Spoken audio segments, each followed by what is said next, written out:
wasting no time, we are here in game number 1 on Berlingrad, as we have here in the top left our red Zerg player.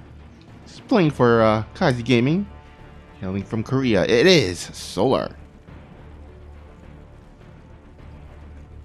And his opponent, the blue Protoss, playing for Dragon Phoenix Gaming. Give it up for Hero.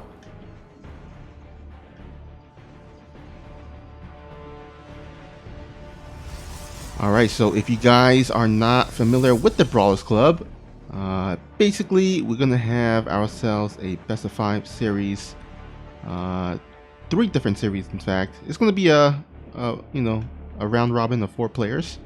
And our first players are here in the PVZ.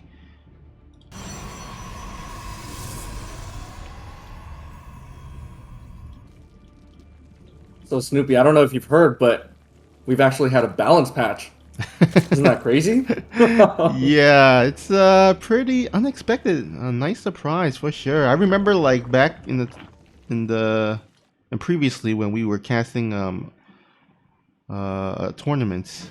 I think it was like the like a tournament right before the Katowice tournament, or it was during the time when Microsoft acquired Activision, and there was a viewer in the chat saying when do you think we're gonna have a balance patch, and we were like kind of laughing at him a little bit, teasing him. We were like, I feel bad about that now. Yeah, we were like, what's this patch that you speak of? Right.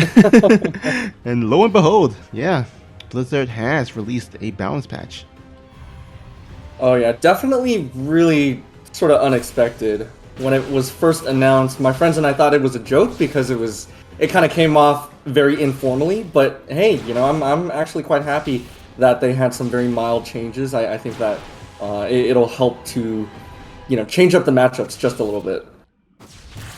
Oh yeah, for sure. I think from what I've been seeing, like the majority of people are pretty satisfied with it. It's not too crazy. It's like a little bit of more smaller changes. Nothing too extreme. I think the majority of people like it, so I think that's a good thing. Oh yeah, definitely. And I think one of the matchups. Oh, we have a slight pause here. But I think the matchup that might be most affected could be this one, right? Zerg versus Protoss. Obviously, on the Protoss side, we had a slight nerf to the Void Ray, and then on the Zerg side, we had a slight nerf to Queens as well as Lurkers, I believe. But all in all, like you said, Snoopy, nothing, like super crazy or game breaking. Yeah, although for some people, I think it might be like really big, because I know for sure, like from my experience, Widow Mine drops are kind of really frustrating for me to deal with. Oh, definitely. And oh yeah, when they get drilling claws, it's like you have to like react like at that exact second, or else there's barely any time to react. So I feel like that's a big change, at least for me. So I'm pretty happy about that. Oh, for sure.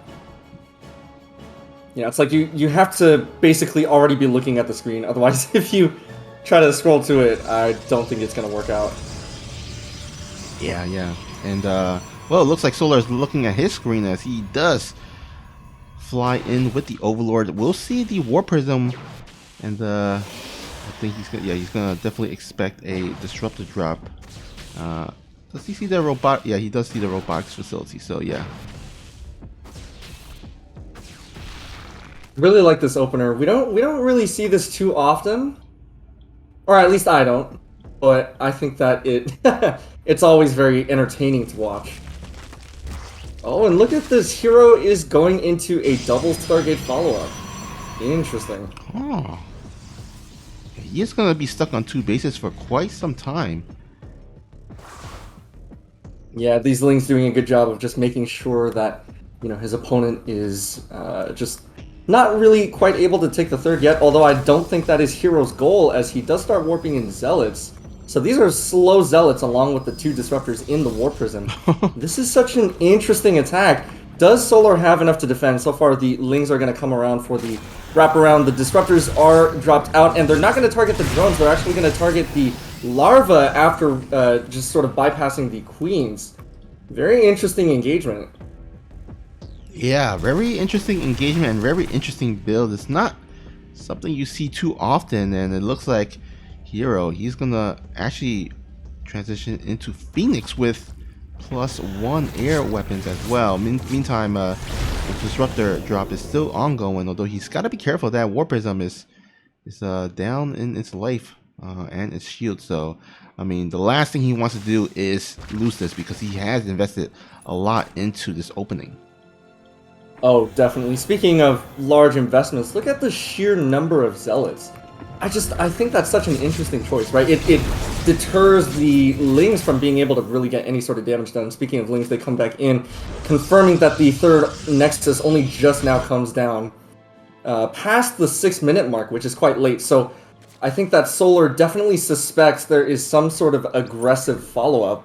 Now, does Solar know that it's going to be double Stargate Phoenix? I gotta tell you, Snoopy, I love this build. I've never seen this before. Yeah, this is I mean, it kind of heavily relies on micro because you gotta make sure not only that you don't lose the War Prism, but that the disruptors connect, and of course, usually the Berserk player will try to split. But nice little juicy hit there before in the last shootout with those disruptors. Not quite getting too much in this one, but the good thing about disruptors is that, of course, you can kind of keep shooting over and over again. But now here we go. The Phoenixes are out and gonna go ahead and join up with these disruptors. Yeah, I gotta tell you, I do not think that there are enough queens here. The first two are gonna be picked off pretty much immediately. Disruptors are on the ground. Ooh, one of them does actually connect to 7 drones. The other connects onto the Roach Ravager army. But this is a lot of Roach Ravager, and it's gonna go straight across the map. Now that's why we have all these Zealots, though. Will they be enough to hold back against the Roach Ravager? Oh, he desperately needs to fly back his disruptors. Here we go. Can he get a hit? Oh, that was okay-ish, I would say, but I think he does have enough. I mean, with the reinforcements as well as the Phoenixes flying back home, and Hero, he makes this very unique build actually work, and he's gonna go up 1-0. So while we were discussing the balance patch in the previous game, I think the PvZ matchup is gonna definitely look a little bit different because, of course, Queens can't transfuse now off of creep, and so the notorious Queen walks, I would say, is probably you're not gonna see it too often. Oh yeah, definitely. I mean, at the very least, you need a source of creep, right? That means that you need either excellent creep control, which, I don't know, it basically limits your Queen walks to sort of later into the mid game, that kind of thing. Or you need a layer, you need those overlords to drop that creep out. Or you just go for the Nidus. So there are still options, but as you said, it is pretty unlikely to see, Queen walks in the full unadulterated form. Yeah, I imagine we might see a lot of Nidus plays. It'll be interesting to see how that works out and kind of the shift in the meta. Oh yeah, definitely.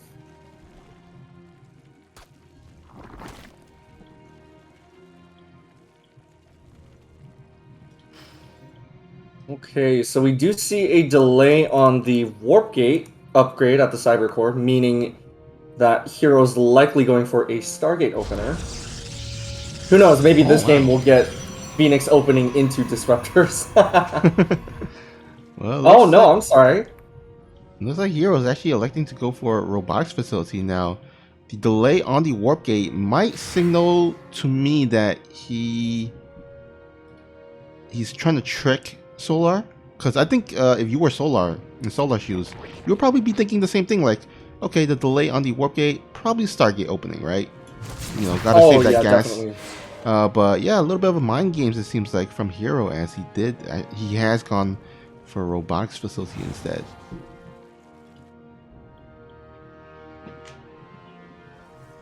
Now, as a Protoss player, it's pretty common to get the Adept first, right? And then, how common would you say it is to get a Stalker second?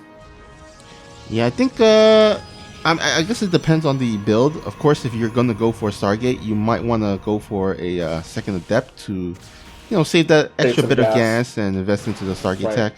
But if you're going for a robotics facility or even Twilight Council, yeah, I think you want the Stalker to, to help deny the Overlord Scout.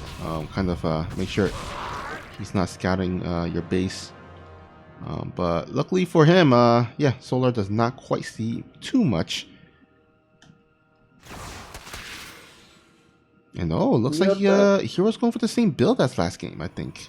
Yeah, looks like it. I do like it a lot. I mean, the key difference is that last time Solar did indeed get a scout. Oh, are the Lings going to be able to... Oh, just barely not going to get past that Stalker. Those two Protoss units are a little bit ambitious, I would say. Just hanging out outside of the wall. But yeah, okay, it looks like Solar is going to go for a slow Overlord Scout, just like in the last game, and it probably will indeed confirm that this is the same build. Now, difference is Solar going to be ready for it? He did have a pretty solid defense against the Disruptors last game, I would say. It just happened to be the follow-up that killed him.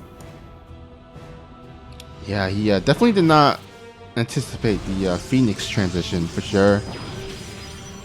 And here we go. Will we see a double Stargate play? And there we have it. 2 Stargates being thrown down. Man, not only that, but I think that was a second Warp Prism for a second.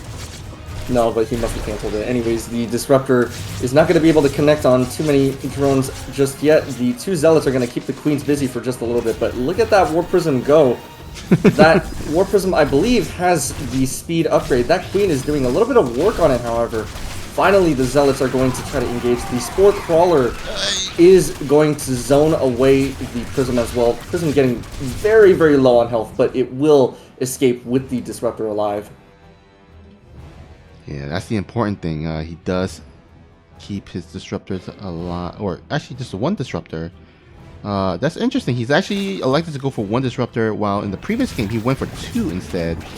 So, gonna go for the Stargate tech just a tad bit early here. Yeah, and I like the choice to keep some Immortals on the ground. It just, makes the Protoss a little bit more unkillable, I would say.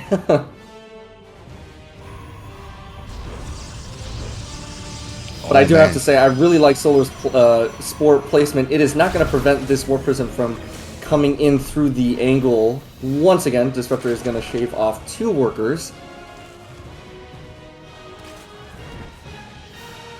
Man, I really like this build coming out of Hero because initially it does look like the same opening, but it deviates. Because right now he's not investing into a Dirt Gateway. Oh, sorry, a Dirt Nexus. He's going for a bunch of gateways. He's going to go for a 2-base all-in. And I feel like those are like some of the best builds where you have, 2 builds where it opens up initially the same, but it changes. And so Solar, he doesn't, you can't really anticipate how to respond correctly. Oh yeah, definitely. I mean, the 3rd Nexus is even later than it was in the last game. The Phoenixes are coming in to engage. So, like you said earlier, this looks to be the same as last game.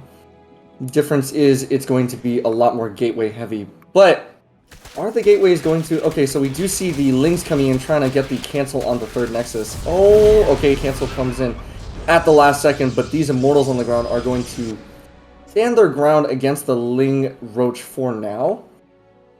All in all, this is an interesting position for both players, right? We've got Solar with a bit more of a solid Queen count, although as I say that, the Queens are going to be engaged by the Phoenixes. They do have their transfuses available, but I don't think it will be enough. These Phoenixes are just going to pick up all of the Queens, in fact.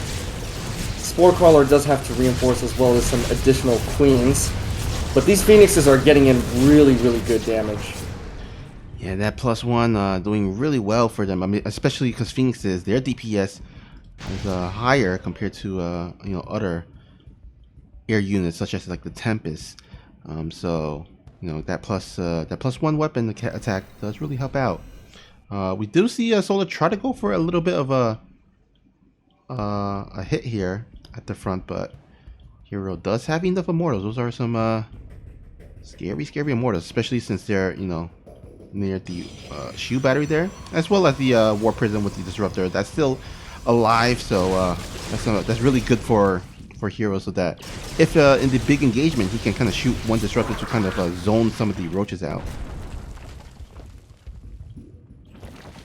Yeah, definitely. I find it interesting that Solar has not morphed in Ravagers just yet. Ravagers, of course, are a very commonly used unit in this matchup. They have the micro potential with their biles, and they, you know, their DPS is not that bad. Not as bad as Roaches, at least. But yeah, it looks like Solar is going to be going into that Baneling, Ling, Roach sort of composition with a heavy emphasis on the Lings, which I do like, right? If your opponent...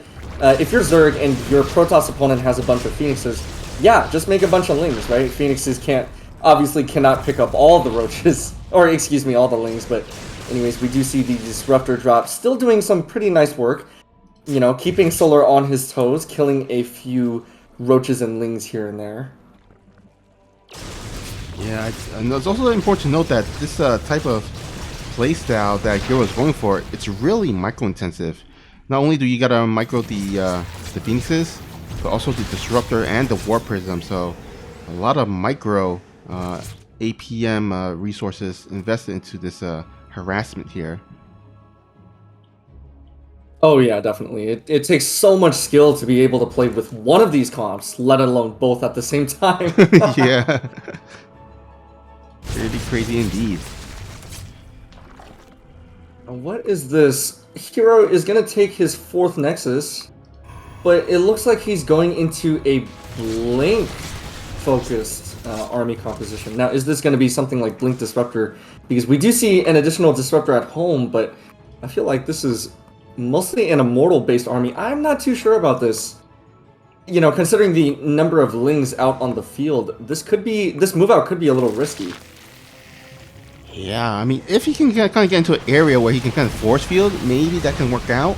I mean, right. There is that 12 o'clock base that he can try to force field and try to segment some of Solar's army, but he's gonna have to micro. Okay, there we go. That's what I'm talking about. That's right. First round of force fields. Second round of force fields. Oh, doing an excellent job of keeping the Lings and the Banes at bay. Now the Queens are going to be joining the fight off of creep. I am not too sure about that. But yeah, I just want to say earlier, in the first engagement, both players were taking pretty heavy losses. Hero, of course, lost his War Prism, but then in return, Solar lost 3 Morphing Ravagers. Now, we're back into the same choke just off of creep. Is anything going to happen here? We do see some Queens being picked off by the Phoenixes. Nice little split of the Stalkers. Oh, look at that Immortal taking so many Baneling hits. Some Ravager Biles do land, but not enough to kill the Immortals. I feel like, I don't know, Hero's standing army is just a bit tankier, right? And then Solar's army is, of course, highly replaceable, but it's also just not really killing too much of Hero's army. Yeah, but, you know, the great thing about Solar is that his counterattacks has found enough damage. I mean, he had the huge Baneling counter earlier on, killing 21 probes, and then of course now the Ling's counterattack kills off the dirt base, the dirt nexus for good, and this is really hampering the economy of Hero. So right now you see a huge supply gap between the two players, and Hero, he might need to just commit to one big huge attack and go for a Hail Mary, because he's down 30 workers. He's also down bases as well. Solar has 5 bases. Hero only got 3. And here we go. Looks like Hero is going to go ahead and... yeah, he doesn't have any force fields left. Yeah, Sentry count all gone now. So all that's left over are just some Blink Stalkers, which is not what you want. Yeah, Blink Stalkers, of course, are good in certain situations, but you don't want them to be the only unit in your army composition, right? So I think that all that Solar has to do at this point is hold on. And it seems like he's doing pretty well for himself. He's getting +3 melee, as well as an Ultraless Cavern. I like the decision to go Ultras. They're just so tanky. They're pretty rare in this matchup, but I don't know. You know, it's maybe it could be the unexpected flavor that gives Solar the edge in this matchup. All right, looks like Ultralisk N is about to finish, and once that hits, it's gonna be quite sad for Hero, because he does have 3 Immortals, but look at what Solar has. He's got a bunch of Banelings. Gonna go ahead and roll in, and oh man, these Banelings! Oh man, that is so many. That's pretty much all of those probes dead. Look at this Ling run by in the natural as well. Disruptor doing good work, shaving off a lot of those Lings, but it is not going to be enough. Look at this. Over 30 probes have been killed. The Hero's third base has not been retaken. These Blink Stalkers are going to shove forward, trying to see whatever damage they can do. Oh! Crazy Disruptor hit on all of the Baneling Cocoons. But is it going to be enough? The Queens are holding the line with the Transfuses. The Ravagers are going to join in the fight as well. Lings and Bangs are streaming on forward now that the force fields have been taken care of. More probes are going down. Another Ling run by, and Solar is going to tie up the series. Oh man, look at that. The pre-pylon scout from Hero preventing the drone from being able to take a natural base, forcing Solar once again to take the third base location. yeah, that's gonna, of course, slow down the mining of Solar, as those drones will have a little bit of a longer travel distance between the main base and the second base. And so nicely done there by Hero. Of course, you do see this kind of pretty common from Protosses, although there are certain Protosses still that prefer not to do this, like someone like Classic, who I have seen more often than not just kind of not go for that hatchery block and just kind of go for a standard play. But you do see Protosses like Zest or Hero doing this annoying hatchery block, and it's kind of hard to say sometimes. I think in the end it does kind of work out well for the Protoss though. Yeah, definitely. I remember back when this first sort of entered the meta, and a lot of Protoss were taking advantage of it by, going for those quick adept, glaive adept builds, that kind of thing. Just really taking advantage of the fact that the natural base is taken at the third base location. I don't think that's too common nowadays, though. Yeah, I feel like Zerg has developed has been better at defending the glaive adept, although from time to time it still works out really well. But of course it's not as common as back when Zest introduced in almost every Protoss went for that same build. And then of course Zerg start complaining and wanted some balance changes, but in the end Zerg managed to find a way to adapt, and has adapted pretty well, and has been able to kind of force the Protoss not to enter into their build order as often. Yeah, definitely. Speaking of glaive adepts, though, we do see a completed Twilight Council. Oh wow, looks like we called it, Snoopy. So this is going to be a glaive adept opening from Hero.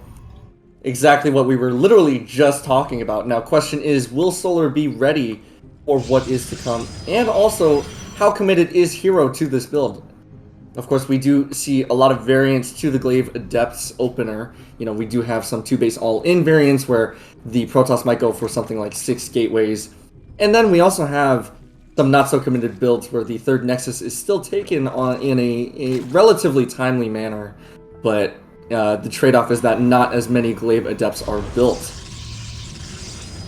Yeah, so looks like in total we do have, let's see, only 2 gateways, so not too committed.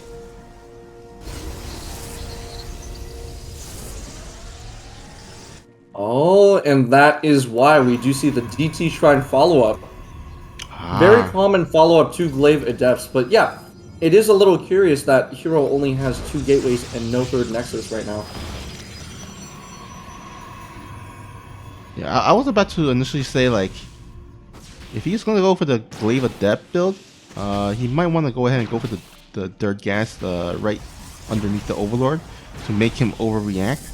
But I think this is a smarter move. Of course, he's going for the DT build instead, so he wanted to hide the fact that he was really mining gas. And here we go. DT Shrine about 50-60% done. Warp Prism going to go fly across. And does Solar have any idea that this is coming? No Leer on the way. No Spore Crawlers. Okay, now the Spore Crawlers are being thrown down as the Overlord does fly in. And here we go. Oh, interesting. We see some Ravagers coming out for Solar's defense. Now, wow, okay, Hero is actually going to commit to that Shade. I thought he was going to cancel it last minute, but looks like he wanted to complete it. That way he could bring the Adepts back into the War Prism and drop them off on the high ground. But Solar, of course, was more than ready for it. He had more than enough Lings alone to deal with it. Now, we do see 3 more drones being picked off, I believe, at the natural base. I'm not too sure. Wasn't really available to catch that. But look at this. The Lings are going to run across the map. They are actually going to pick off an Archon. That is a very expensive loss for Hero. Yeah, I mean, I love the fact that Solar is being very active with his Lings. And catching an Archon like that, that's going to halt a lot of momentum. Because if Hero wanted to go for any type of, you know, maybe a fake 3-base attack, like he's going for a mainly 2-base, but you know that third base is just like a decoy. That definitely holds any momentum to it. But of course, you know, Hero not going for that as he only has a limited amount of gateways. But yeah, not the greatest start losing an Archon like that. Yeah, definitely. Now, I am a huge fan now of Solar's delayed slow Overlord Scout. Just a really nice way to see what exactly, what kind of tech the Protoss has already committed to. Honestly, I used to not be such a big fan of slow Overlord Scouting, but if you can sneak one in, like, it does the job, you know, so. Yeah, I mean,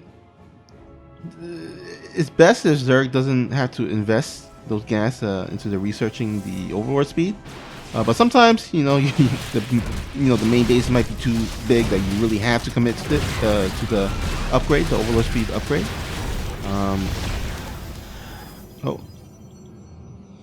Looks like I thought Solar was about to head into the main base, but it looks like he thought twice.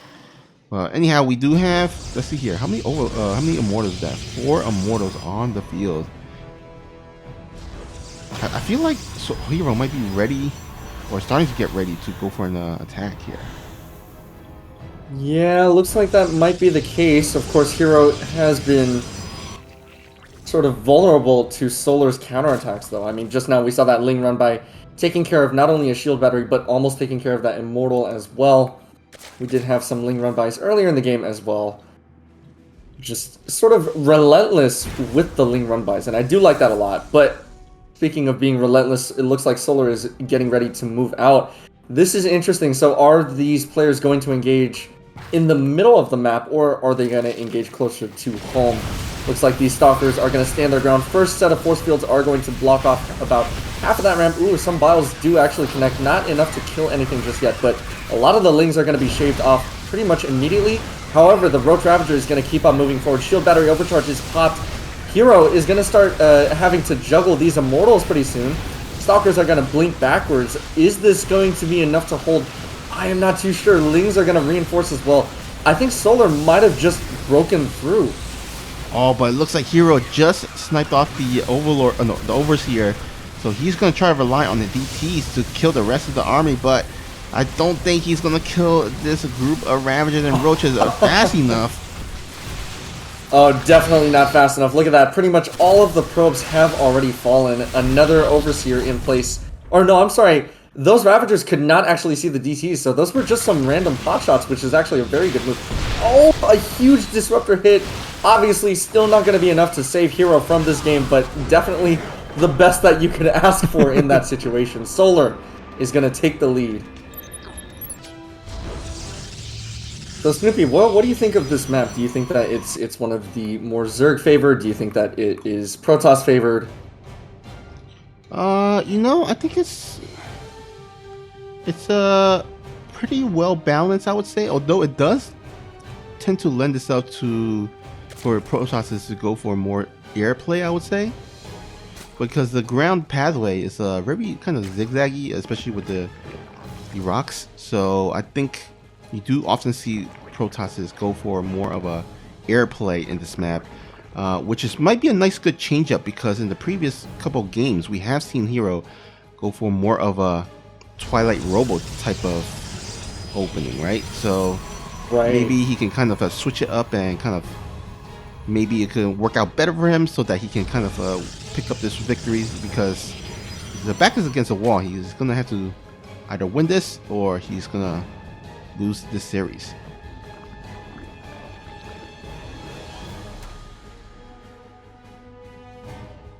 Who knows, maybe we will see a return to the 3 Oracle openings.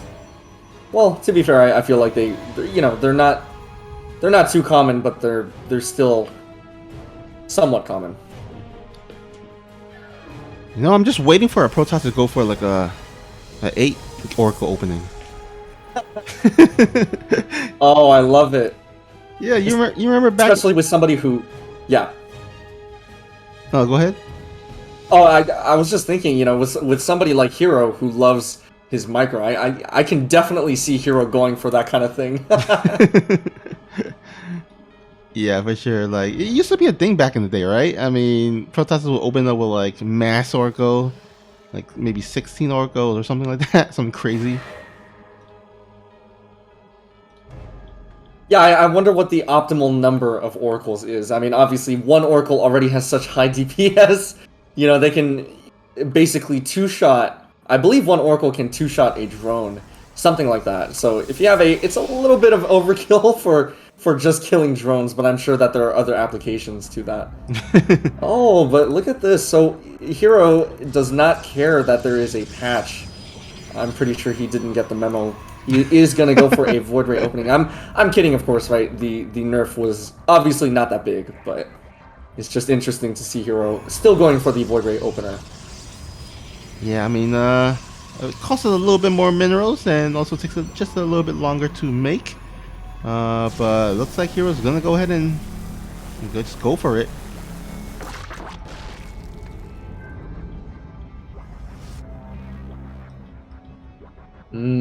Okay. So, looks like Hero is just gonna stop at 1 Void Ray, mostly for defensive purposes, killing that Overlord, preventing any further follow-up scouts. And he's gonna go straight into the Twilight Robo once again. Look at that, 4 gateways on the production tab, so this is gonna be a little bit... Oh, I'm sorry, it's gonna be very aggressive. Oh man, how many gateways is that gonna be? 7 in total, something like that? That's kind of crazy. Yeah, that's pretty yeah, 7 total. Oh, no, make that 8. He's at another... Oh, I could have sworn that he just queued up Charge and then switched it out for Glaive Adepts. Oh, I mean, that could have been the case. He might have misclicked or something. But yeah, this is going to be definitely an all-in. This third Nexus is just basically a decoy. He's not really going to mine from it, at least not anytime soon. Right. Oh, definitely not anytime soon. One thing that kind of bothers me is that pylon placement at the third Nexus. It looks like it's just straight up blocking that mineral patch. Obviously, these are details that really do not matter in the end, in the grand scheme of things. But just something that you don't usually see too often. Speaking of things that you don't usually see too often, this is what, like an 8... Yeah, it's an 8 gateway Glaive Adepts build. I've seen 8 gateway Charge before. I've never seen 8 gateway Glaive Adepts. I'm sure that it's, a thing, but I'm just kind of concerned for Solar now. I mean, look at that. The Lings are going to get demolished as they just simply run by the Warping. Yeah, And only just now are the Roaches starting. Oh! Alright, he's going to let it finish here. Going to get on top of the Queens, and all these Queens don't have a lot of energy for Transfuse. This Warp Prism, though, is getting so close to death. Oh, he takes it out. Okay, the Warp Prism is a critical component of this build. Without the Warp Prism, Hero can no longer warp in more and more Adepts on this side of the map. Now, an excellent not eBay, but Evo chamber block at the natural wall, making sure that the Adepts cannot shade into the natural. Roaches are out on the field as well, but, you know, it's kind of like who's trapped in with who, right? Like, the Roaches on the outside are going to get caught out of position a little bit. They are going to be gunned down by the Adepts pretty much immediately. Okay, and the Adepts are going to shade into the main, it looks like. I think that Solar is not going to have enough to defend. Even if you pull all the drones, it is not going to be enough to handle all of these Adepts. I mean, this is just way too many. Yeah, I mean, even though Hero lost the Warp Prism, I mean, Solar was pretty greedy. He went up to a lot of drones. Also, I think he took the 4th base as well. Yeah, this is getting a little bit out of control here. Now he's still not over. I mean, he's still, you know, pretty ahead on the drone count. So if he can kind of stabilize, then maybe, I mean, you know, Hero does take down this 3rd base, but it's not that important because Hero is not really mining off of his own 3rd base. And yeah, it looks like Hero manages to make this to pull this build off, and he's gonna go ahead and tie up the series. We're gonna have our 5th game. All in all, looks pretty standard. Neither player has indeed gone for any sort of cheeses in this series. Yeah, I feel like both players are pretty well known for their macro play. I'm not too familiar with Hero's playstyle, however. Yeah, I would say Hero is a little bit of a mix. You can definitely see him go aggressive, but you can also see him go macro. And yeah, for the most part, he does go for macro type of play. And I think Solar also as well. I mean, you know, every now and then you do see Solar pull off something crazy, but all in all, he's a pretty solid macro player, and I think that's one of the reasons why he has been one of the more consistent legacy player in StarCraft 2. He has been there since all the way back in the day, and he's still competing at a high level.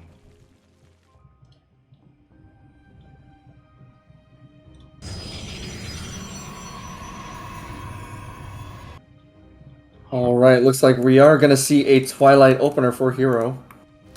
I really like this. So we've kind of gotten both extremes from Hero in this series, right? We've seen the double Stargate Phoenix play, and then of course in every single game, including the double Stargate Phoenix games, we've also seen a lot of Twilight-based gameplay.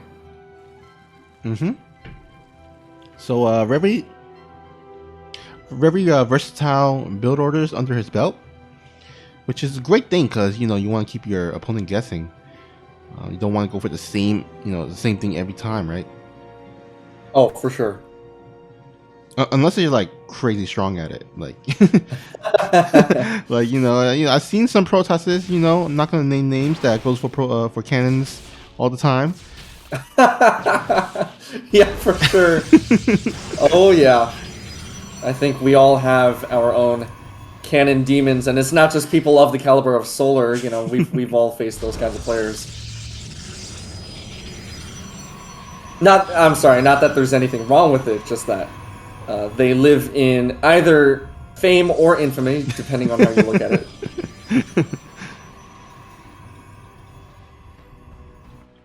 But yeah, it looks like we will see the Glaive Adepts upgrade just about to finish now. Difference being, Hero did not go for a Robo facility, so it looks like he's just going to be warping in at home, sending the Adepts across, and then possibly following up with a Nexus, I would say.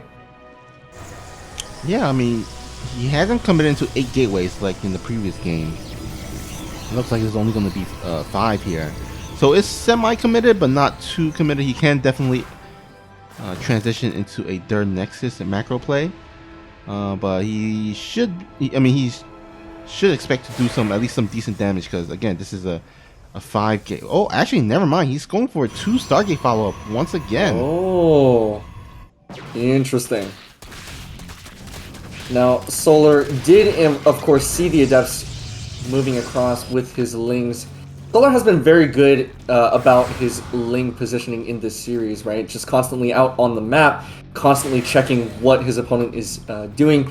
Now, the first shade is going to start going straight into the main, not going to complete. So it looks like these 6 Adepts are not going to commit just yet. Of course, they are not going to be enough to commit to anything. Now, these Lings, 3 of them do get into the main base. They are going to get a full scout off. Are they going to see the double Stargates?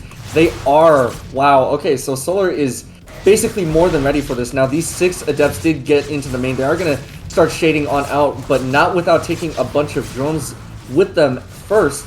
Looks like 5 of them are going to go down. 3 probes did go down in the main as well due to those Lings. So both players making the most of what few units they have here in the early game. Yeah, a little bit of back and forth.